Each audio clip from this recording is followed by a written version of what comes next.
What's going on, everybody? Doug here, one of the host, producers, and creators of the Genre of Your Life podcast, here with a very special and very long overdue review roundup episode for you all this week.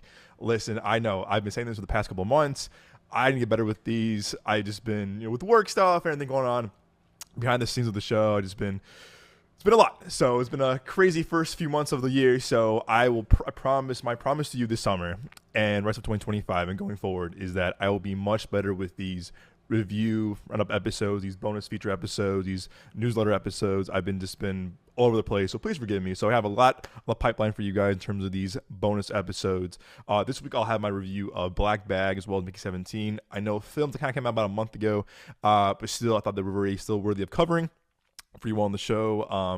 And also it's been kind of not slow, but like sad month of the box office. I think quarter one of this year has been like the worst since I think I read it was like since 1996, which is not a good sign for the movie business and for the theatrical experience especially. So hopefully these movies hopefully are still playing in your area. If not, watch them at home. But again, if you can see them in theaters, I would definitely recommend always going to the cinema first. But of course, you can find the show on our podcast page, whether it's Spotify, Apple, Amazon Music, or your favorite podcast platform of choice. So again, our full video show now on our YouTube page, youtube.com/Midway Avenue Productions. Hope you've been enjoying our video element of the show. We love doing it every week. Moses, Nick, and myself just love kind of just like, shooting the shit for a couple hours about movies, entertainment. And again, we're really hyped for a lot of upcoming releases, both theatrical and streaming. But of course, on this podcast, we're very pro theatrical and we have a lot things to cover for you guys this summer, whether it's Mission Impossible, whether it's Thunderbolts, whether it's Superman, Jurassic, you name it. I mean, it's going to be a great summer of movies. Hopefully it can put some life in the box office, because I know there's been a lot of great films that came out this year so far that's been just overlooked or not well received, but like not shown up enough for the audience and for the fan base. So hopefully a lot more movies this year can bring in the audience, because again, the box office and theatrical business really, really needs it. So again, look out for a lot of cool coverage, a lot of cool reviews and reactions, of course, on our channel or our podcast. And again, please review, rate the show. We want to hear from you guys. Your feedback means the world to us. Again, negative, positive, neutral, hey, we'll take it. We definitely want to hear from you guys. What's working? What do you want to see more of?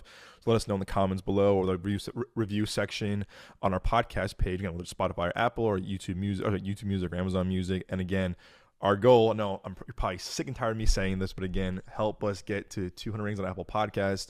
That'll help us get the show out a bit more in terms of word of mouth, as well as kind of more coverage and more screening opportunities and more press stuff like South by Southwest and more of the stuff like other festivals. So again, please help us get to that 200, that the heaven gates of Apple Podcast, 200 ratings. That would mean the world to us. It's been really an ongoing goal for us the past year and a half. So please, please, please, it would truly mean the world to us. So thank you all so much for your support. Again, it truly means the world to us. Like I said, guys, please go support the box office. Well, I don't care what movie it is. It just, the theatrical business that definitely needs our help. This is my plea to you all. Like, I've seen amazing films this year that have been kind of just overlooked or just no one's in the theater, and it kind of breaks my heart. So please, please, please go. I mean, even this week we got Sinners coming out in IMAX. If you can see it in 70mm IMAX, please do. There's 10 locations. I'll put it on our YouTube page. I'll also put it on our social media, both mine and the show's page. Like, there's only a few available screens in the world that see it in the format that Ryan Coogler shot it on, which again is the same format that Chris Nolan used all his movies from The Dark Knight going forward. Jordan Peele used it recently in Nope, as well as I think Denis used a version of it for Dune Part 2. But again, if you can ever, again, probably tired of me saying about IMAX up all the time too, but again, if you can see a film in IMAX 70mm, it is just so immersive, and it's the way you want to see movies. Again, I think back to my dad taking me to see Dark Knight IMAX 70mm, the first narrative feature that was used in 2008, and it just changed my life and how I saw movies, how I saw IMAX, how I saw like what movies could be. So if you can see a movie in that format, you're doing yourself a huge favor. And again, it's just an immersive experience. If I can see a movie in IMAX, whatever it is, I'll see it. But especially a film that's made for IMAX, like Sinners is going to be. And Nick and I are seeing it tomorrow, I believe, and I think Mo's going to see it this weekend as well. So definitely look out for theater near you has that 70mm IMAX. And Oppenheimer was a big one recently. So yeah, trust me, it is like the way to go to see any film that was formatted for that screen, for that format. it's game changing. So definitely check that out. And of course, next week, Count 2 comes out. You heard our reaction about it from South by Southwest. I saw it again last night with my dad at a screening. Still a lot of fun. If you love the first one like I do, you're in for a huge treat. If you haven't seen the first one, watch the first one first and then go see this one. It's a great sequel, a very rare sequel that kind of delivers. Again, we'll have our full review of that movie next week, of course. But in the meantime, again, on this review episode, like I said, I have my reviews of Black Bag as well as Mickey 17. And let's start off with Black Bag, shall we? Black Bag, Steven Soderbergh, he's back again. I think it's his second film this year, following Presence, a movie that, if you heard my review, I was not the biggest fan of Presence, I'll be honest with you. I thought it was just kind of like, it was kind of just very like, I guess, like, it just, to me, just didn't work the way I wanted it to, unfortunately. And again, I was kind of a little disappointed. I'm a big Steven Soderbergh fan, big David Koepp fan. I mean, he really wrote one of my favorite movies of all time, which is the first Spider-Man. And I think he also wrote Spider-Man 2. I think he did. And been working with, legendary screenwriter, of course. I can't even spell today, jeez. He's been working for Soderbergh now a couple times. I think his last movie was Kimmy before I think it was Kimmy before he did Presence. So yeah. But anyway, Black Bag follows story when his beloved wife Catherine is suspected of betraying the nation. Intelligence agent George Woodhouse faces the ultimate test: loyalty to his marriage or his country. That's pretty good. That's a pretty good tagline. I'm not gonna lie to you. I gotta say, this movie is a ton of fun. I'm a big sucker for espionage, spy thriller kind of movies, and this movie definitely delivers a lot. The way I pitched it to me, I said my reaction was, it's Black Bag, a Knives Out mystery, because it kind of feels like an unofficial third installment in the Knives Out trilogy, a Knives Out franchise that is. There's no Knives Out, again, that's not spoiler, no Knives Out connection whatsoever, but it very felt like that kind of movie of like the whodunit kind of murder mystery, mystery, kind of like Agatha Christie kind of thing. Again, very Knives Out-esque, but again, it's kind of like Knives Out meets Mr. and Mrs. Smith, like a more kind of cool and sexy, suave, very smart thriller. And again, it's one of those movies that I think delivers on a lot of stuff, whether it's great performances across the board from Michael Fassbender, Cate Blanchett, you name it. Pierce Brosnan, the guy from Bridgerton. I believe it's Naomi Harris. Yes, Naomi Harris, who I'm a huge fan of, she was great in the Bond franchise. She was great in Pirates of the Caribbean. Phenomenal actress. And also the Bridgerton guy. And also an actress that I've been talking about for a while now, since what was it? Since Back to Black, Amy Winehouse. That's Marissa Abella, who's just remarkable in this movie as well, as she was in Back to Black. I'm hoping to see more of her and more projects. I think she's really a scene stealer, and also she's very just like charisma to her. So hopefully I can see her in more projects going forward. But again, great ensemble across the board. I think everyone kind of has their moment to shine. Again, everyone has their moment. Again, I love when a film has an ensemble cast like this with phenomenal actors, that everybody has their moment to shine. And I love films that do that. I think back to The Bear season 2. How, to me, it was like everyone in that season of The Bear had their moment to shine. It was just, they went in depth. They went kind of just like really, explored who they were as people. And this movie being an hour and a half, it had that kind of time to kind of like to explore everybody. But again, I was really impressed with like how each and everybody had their moment in this movie for an hour and a half film. I was like, wow, it's pretty impressive to Steven Soderbergh as a director, as a filmmaker, storyteller, but also David Koepp's writing, which is very sharp and very witty and very clever.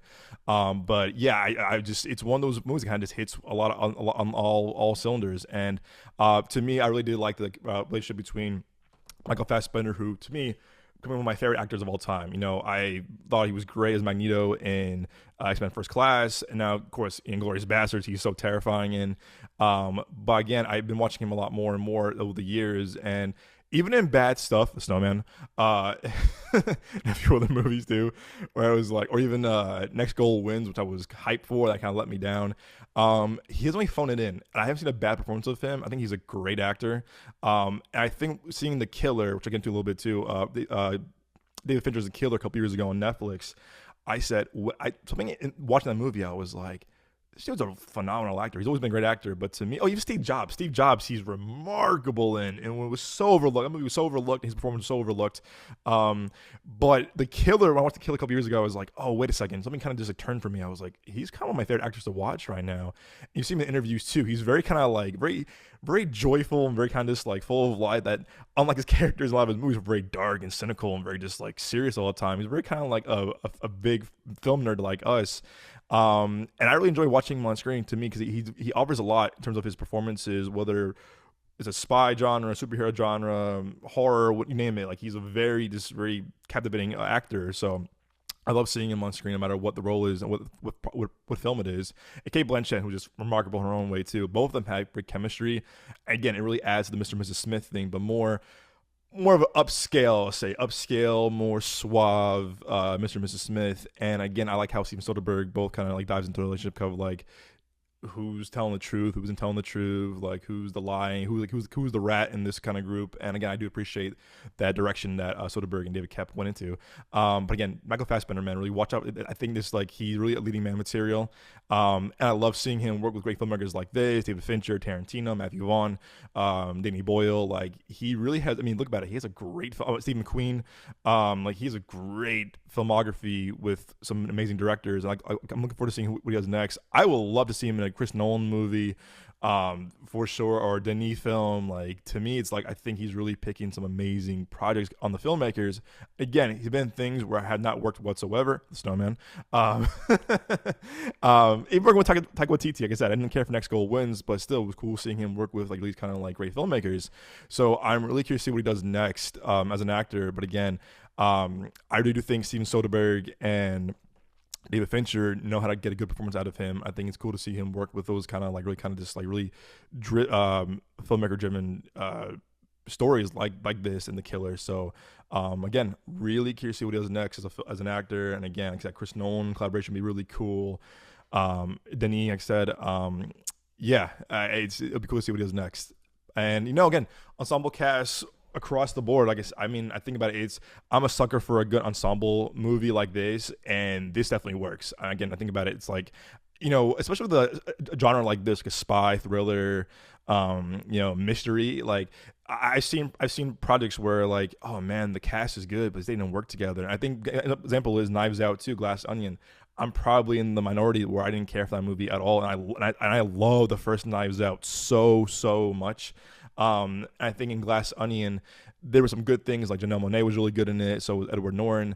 But overall, I kind of felt like the cast was just not really there.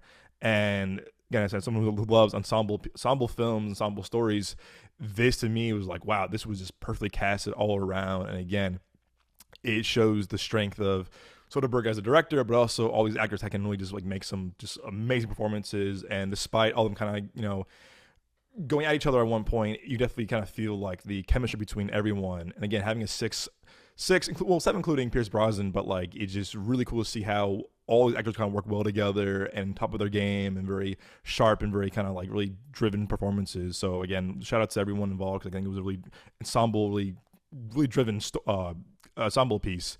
And again, to me, who stole the show for me was definitely Michael Fassbender and Marissa Bella. I think those two really, when they're in their certain scenes, I was more like, oh, look at these two, they're just killing it. And again, I really liked their chemistry. But again, keeping it spoiler free, it's seeing how they work together, but seeing how they kind of like in each of their own kind of like arcs really added a lot to the overall story. And given that's only an hour and a half movie, like I said, it's really cool to see how just they're so utilized very well. But to me, they stole the show. And like I said, I do want to see Marissa Bella and more stuff going forward.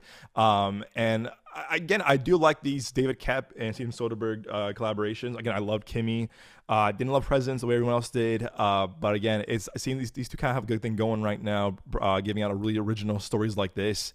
And I think Kimmy was made for HBO Max, just Max now. Presents was made for the big screen, and Black Bag went for the big screen. And I really, really, really appreciate that movie. Like, I mean, yes, it didn't do too well, unfortunately. I mean, it got great reviews, but again, it's an original genre film like this, made for the big screen. I was really hoping it had more word of mouth, despite all the good reviews and the cast whatsoever. But for some reason, it kind of sucks that this movie kind of just came and went. Despite the like 96% Rotten Tomatoes, which again, not always the case with every movie. I like films that have been rotten or vice versa. I do like the commitment they're making for their last two films with the big screen. Steven Soderbergh, who I love the Ocean's trilogy so much. First Ocean's 11 movie to me is a perfect film, and it's about ensemble cast as well, great ensemble cast. And this collaboration seems to be working for them in terms of kind of just like good storytelling. I love Kimmy. Is this gonna? I would say, is this Steven Soderbergh's best movie in a while? It's debatable. I'll be honest with you. Like, it's definitely debatable. I still think I would put Logan Lucky, which I love as well. The Redneck Ocean's 11, or the 7-Eleven Ocean's 11. And I do like Kimmy a lot, so I would probably put like Logan Lucky, Kimmy in its own thing, and then right here would be Black Bag. But it definitely could be an argument of like this is probably his best movie in a while. And with that said, this being a Steven Soderbergh movie, this definitely felt like more David Fincher at times, where I was like, this feels very David Fincher in terms of kind of like the lighting, the storytelling. It for sure has Soderbergh's kind of like, signature kind of like a directing style on it. But again, at times I was like, this feels really David Fincher at times. And with that said, this would be a great double feature with The Killer. If you've seen The Killer, it's on Netflix from 2023. Like a really small theatrical release. I would have loved to see that movie on the big screen. But if you want to see a really cool double feature, I recommend this and The Killer. It probably doesn't matter what order you watch it in, but I would definitely recommend doing that. And also watch The Killer. The Killer is effing brilliant, and it's so good. But yeah, I definitely would recommend this movie to anyone. If you can still see it in theaters, if it's still playing by you, go support original films like this and movies like this, and definitely need the box office and the word of mouth to kind of trigger more original filmmaking like this for the big screen. But yeah, I'm giving Black Bag a solid 8 out of 10. We missed the screening when we were in South by. I was kind of bummed. I was hearing like amazing things about it, so I was like, I gotta watch when I come back, and I was just so behind on things. So I finally saw it before it left my local theater, at least. But again, if it's still playing near you, discount theater or whatever, matinee, whatever, one showing a day, I would recommend seeing this on the big screen. Again, hour and a half, guys. It goes by super quick, very well paced, well acted. Storytelling is top tier, sharp.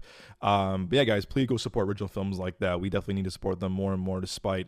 Again, it's been a quarter one. Like I said, it's been a lot of options from the original filmmaking, original storytelling, and again, there's no one really seeing these movies that kind of breaks my heart. So definitely check out Black Bag, everybody. I think you're gonna like it. It's a lot of fun.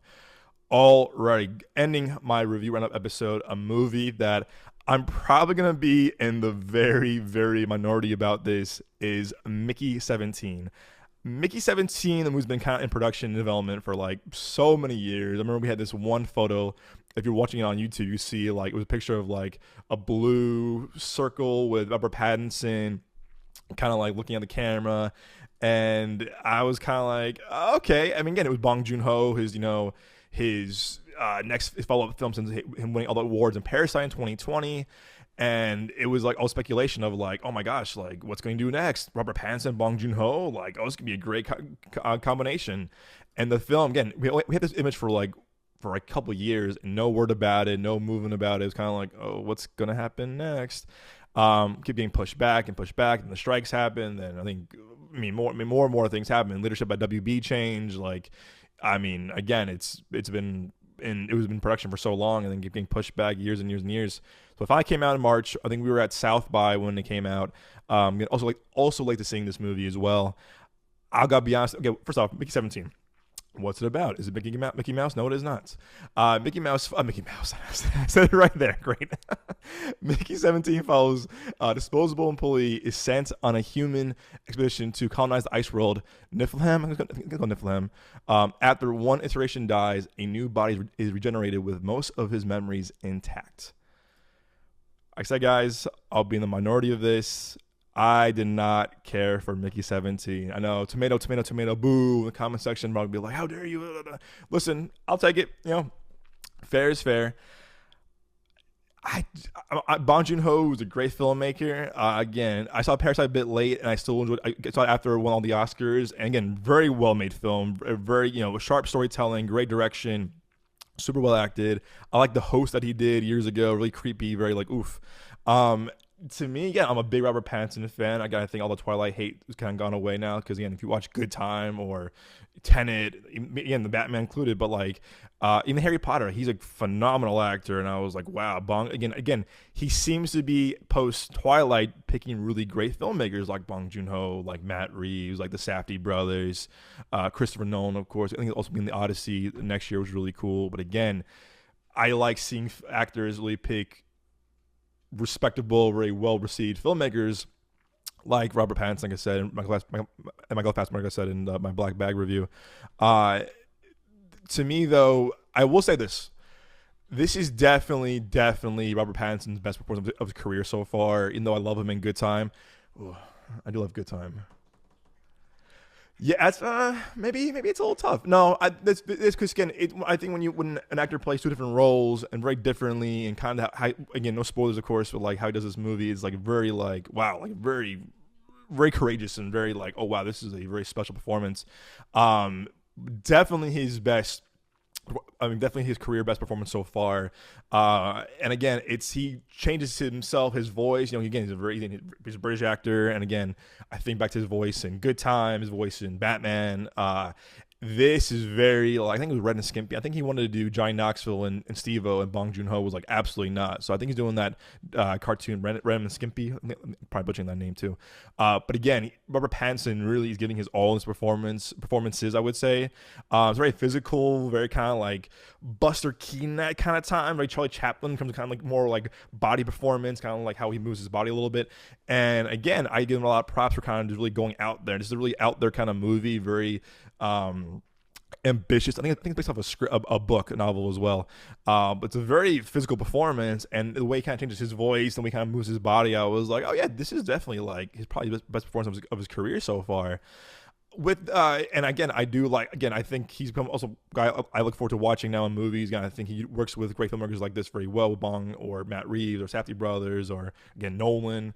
And that to me was definitely probably the highlight of the movie. Well, no, I think the production design in this was really top tier and remarkable. And I could tell like, a lot of sets were being built for this movie, despite having having $120 million price tag before marketing distribution. They definitely built a lot of cool sets, a lot of cool rigs, and I think they utilize a lot of their on location sets as much as they can, despite having some green screen here and there.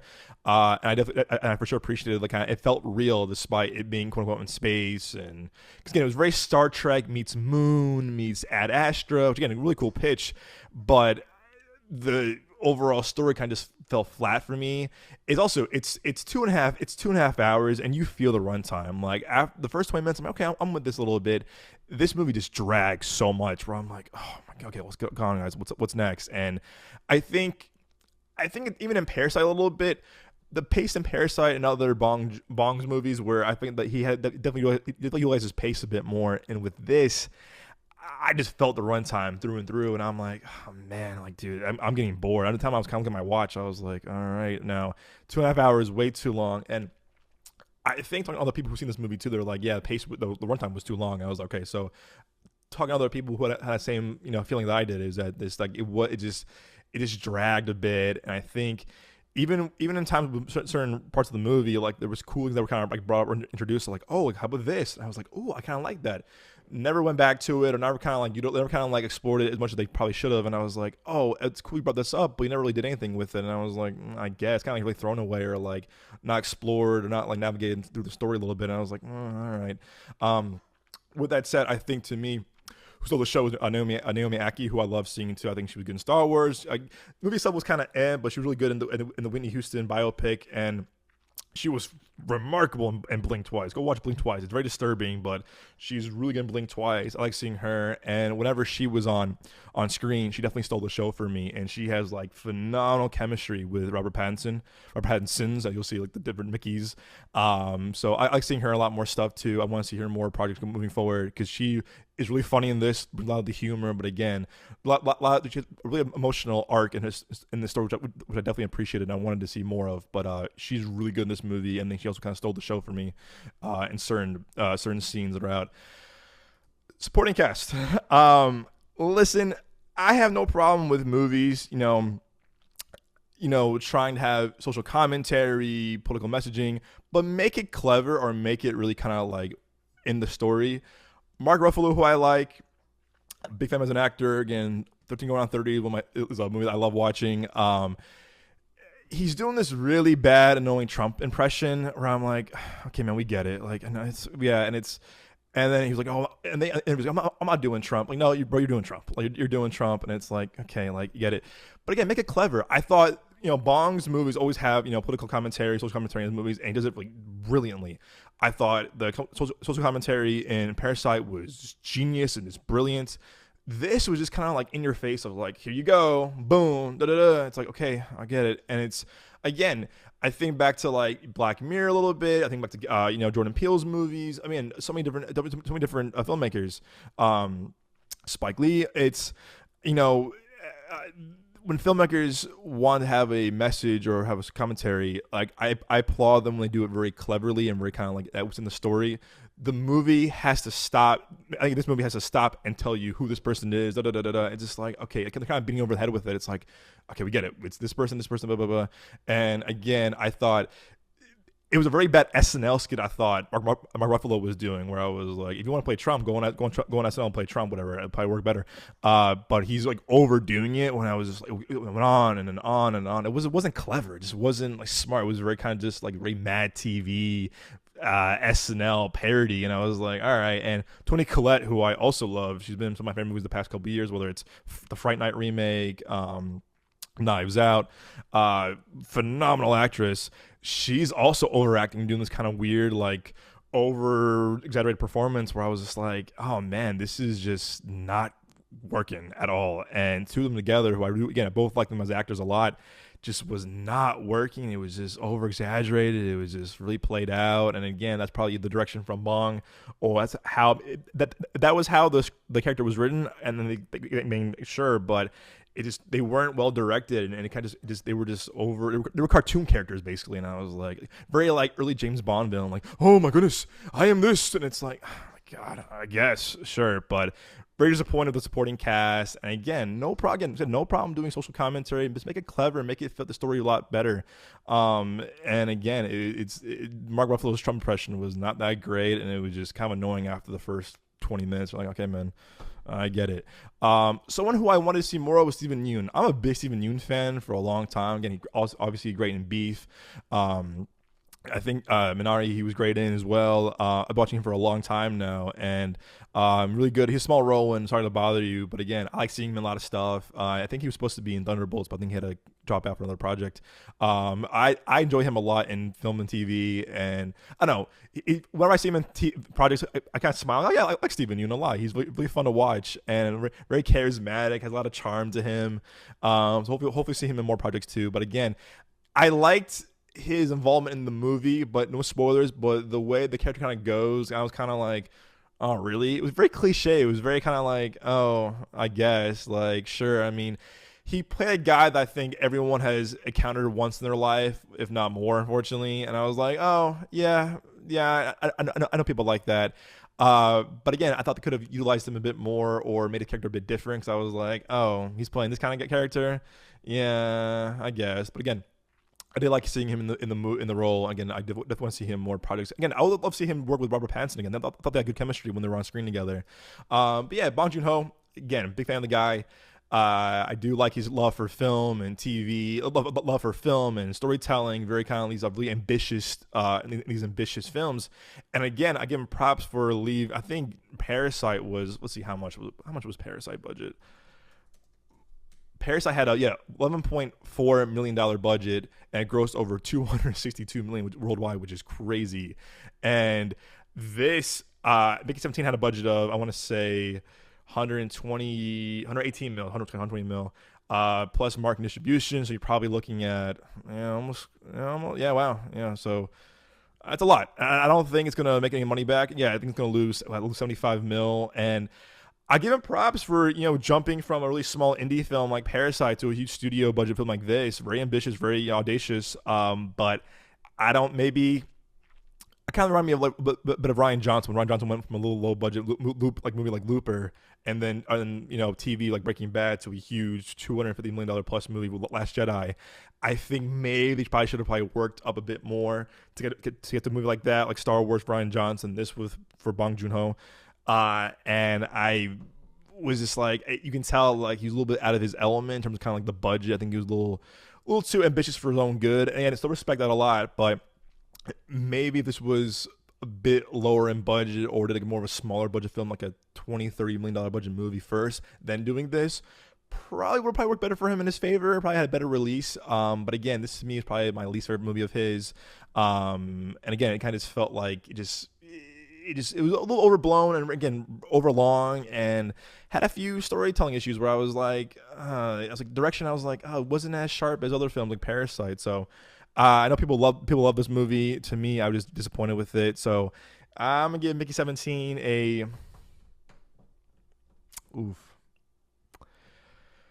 probably a 4.5 out of 10. Maybe a 5. It would be if it were on Tomatoes, I'll probably be rotten. I just was hyped for this movie. I love the trailers. I love people involved, but overall, I just kind of felt like this was very just eh.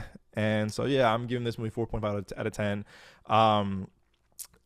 Yeah, I've noticed how to watch it again. Really, I mean, the VFX and certain the space shots were really cool and really well done. But as a movie itself, I don't see myself like urgent kind of watching anytime soon. Or like, oh yeah, I want to see that scene again. I was like, not really. So yeah, a bit disappointed with it. Not doing well at the box office. Yeah, not good for the box office at all either. A movie like this with this price tag and people involved, but they'll bounce back on their feet, I think. Again, Robert Pattinson's doing Odyssey next for Chris Nolan, so.